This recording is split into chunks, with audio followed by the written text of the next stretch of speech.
se inscreva no canal, curta e compartilhe. Temos vídeos novos todos os dias, 2 vezes por dia. O espírito do Museu de Minas. A noite estava especialmente fria quando decidi visitar o Museu de Minas. O prédio, imponente e antigo, parecia ter saído de um quadro sombrio, com suas janelas altas e fechaduras rangendo ao menor sopro do vento. Apesar de ser um ponto turístico famoso, havia rumores de que, à noite, o lugar ganhava vida de uma maneira que ninguém queria presenciar. Eu, movido pela curiosidade e armado com minha câmera, entrei sem hesitar, certo de que tudo não passava de superstição.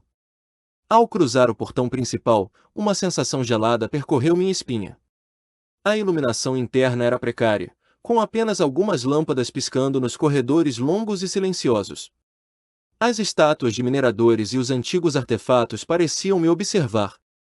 Cada passo que eu dava fazia ecoar pelo museu vazio, como se algo ou alguém estivesse me seguindo. Logo no salão principal, uma exposição de pedras preciosas chamou minha atenção. Havia placas explicativas ao lado de cada vitrine, mas uma delas parecia diferente. Uma pedra negra, de formato irregular, não tinha descrição, apenas um nome, a alma perdida. Tentei gravar um vídeo próximo à peça, mas minha câmera começou a falhar. A tela tremia, e um ruído alto ecoou nos fones que eu usava. De repente, uma risada baixa e arrastada veio do fundo do corredor à direita. Parei imediatamente, com o coração disparado. Quem está aí? Minha voz soou mais fraca do que eu queria. O silêncio que se seguiu foi ainda mais perturbador. Apaguei a lanterna do celular e segui em direção ao som, guiado por um misto de medo e teimosia. Ao virar o corredor, vi uma figura pálida e esguia deslizando entre as sombras. Era como um homem, mas seu movimento não parecia natural.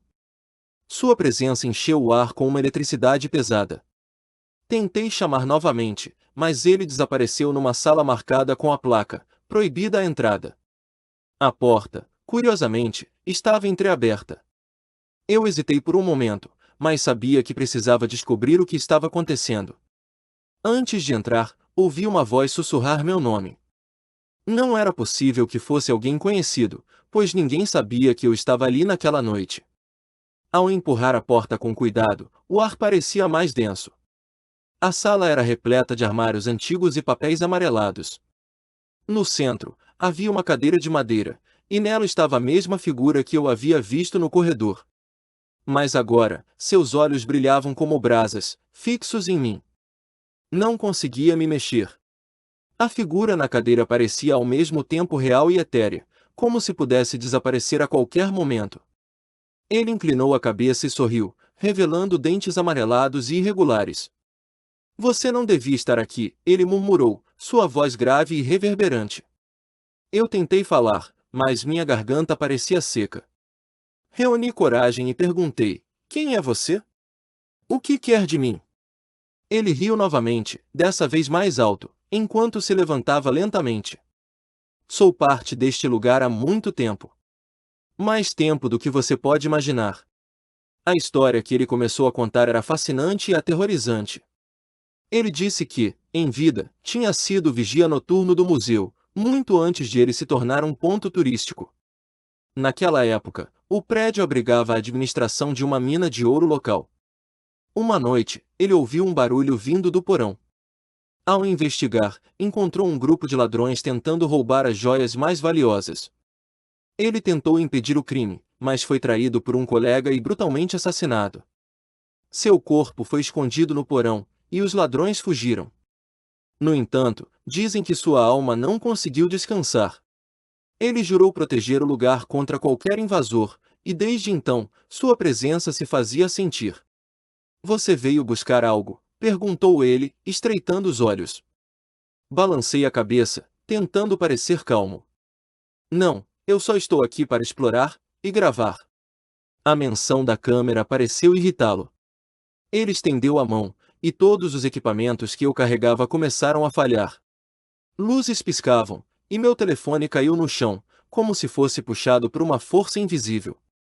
"O museu não é um playground", ele rosnou. "Respeite ou sofra as consequências." Eu sabia que precisava sair dali, mas minhas pernas pareciam congeladas. Ele deu um passo em minha direção, e o ar ao meu redor ficou pesado e sufocante. De repente, o som de um sino distante ecoou pelo museu. O espírito parou e olhou em direção à entrada. Seu tempo acabou por hoje, disse ele. Num piscar de olhos, desapareceu, deixando apenas o silêncio e a escuridão. Mesmo tremendo de medo, decidi correr para a saída. Os corredores agora pareciam infinitos, e as sombras pareciam mais densas. O sino continuava a soar, cada vez mais alto e perto.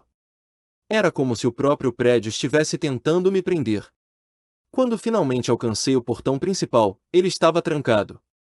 Não importava o quanto eu puxasse ou empurrasse, as grades não cediam.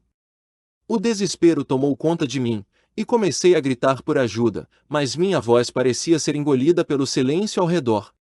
Foi então que percebi algo gravado na parede próxima ao portão, saída apenas para quem respeita os mortos. Minha mente começou a girar, tentando entender o que isso significava. Olhei para trás e vi o espírito novamente, agora mais sólido e ameaçador. Ele não disse uma palavra, mas apontou para o salão principal. Mesmo relutante, sabia que não tinha escolha a não ser obedecer. Retornei ao lugar onde a pedra negra estava exposta. Uma luz fraca iluminava a peça, e parecia pulsar como um coração. Coloque suas intenções na pedra, a voz dele ecoou pela sala, mesmo que ele não estivesse mais visível. Tentei lembrar de todos os rumores e histórias sobre o museu. Talvez, se eu demonstrasse respeito e pedisse perdão, ele me deixasse sair. Toquei a pedra com a ponta dos dedos e sussurrei, não quis desrespeitar. Só queria entender sua história. O ambiente ao meu redor começou a mudar. O ar ficou menos pesado, e o som do sino cessou. De repente, o portão principal se abriu com um rangido alto. Não pensei duas vezes antes de correr. Ao atravessar o portão, olhei para trás e vi o espírito parado no salão principal, me observando em silêncio. Cheguei em casa exausto, mas ainda sentia o peso do que havia acontecido. Editei as partes do vídeo que consegui salvar, mas percebi que nenhuma gravação mostrava o espírito. Apenas o som do sino e as falhas no áudio confirmavam que algo estava errado. Os dias seguintes foram estranhos. O museu parecia me chamar em sonhos, e a imagem do espírito estava gravada na minha mente. Passei a evitar o assunto e tentei me convencer de que tudo não passava de minha imaginação. No entanto, na semana seguinte, recebi um e-mail anônimo. A mensagem era curta: você sabe demais. Não volte. Não havia remetente, e o endereço era estranho, como se tivesse sido gerado por alguma força sobrenatural. Agora, toda vez que passo perto do museu, sinto um arrepio percorrer minha espinha. Sei que a história do espírito é real, e jamais esquecerei o olhar ardente que ele lançou em minha direção. O Museu de Minas continua sendo um mistério que muitos não ousam explorar.